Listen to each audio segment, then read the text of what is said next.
লাঠিগাড়ি সহ বাস্তবে এই ঘটনার মধ্যে কি বলে যে আইনে 3 ঘন্টার সময়ের মধ্যে আইন শৃঙ্খলা বাহিনী তাহলে এই রাষ্ট্র তারা যে ধরতে পারলো না, এই রাষ্ট্র কি রাষ্ট্র আছে?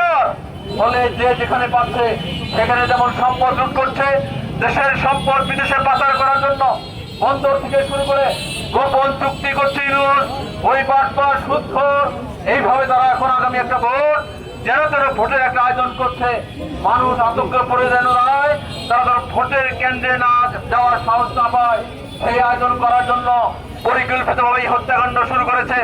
আমরা আমাদের সাধ্য দিয়ে এই গণতান্ত্রিক যুক্ত ফ্রন্ট আমরা সারা দেশবাসীর কাছে আহ্বান জানাই, এরকম অন্যায় অত্যাচার অবিচার এই যে কাণ্ড ঘটছে, ওরকম ইসলামের নামে যে দলগুলো জামাতে ইসলাম, এনসিপি কিংবা ওই তথাকথিত সমন্বয়করা একটা আটটু শব্দ করছে না এই হত্যাকাণ্ড নিয়ে। তাদের আমরা যে কোনো হত্যাকাণ্ড আমরা নিন্দা জানাই, আমরা অবশ্যই প্রতিবাদ করি এবং হত্যার আমরা সুষ্ঠু তদন্ত সাপেক্ষে তার বিচার চাই। কিন্তু এই যে অনেকগুলি ঘটনার কথা শুনলেন, রংপুরে তারাগঞ্জ থেকে শুরু করে সারা বাংলাদেশে এখন পর্যন্ত অন্তত পক্ষে 230 জনের মতো এরকম মব জাস্টিসের নামে এইভাবে মানুষকে ভায়োলেন্সের মধ্যে ফেলে দিয়ে হত্যা করেছে।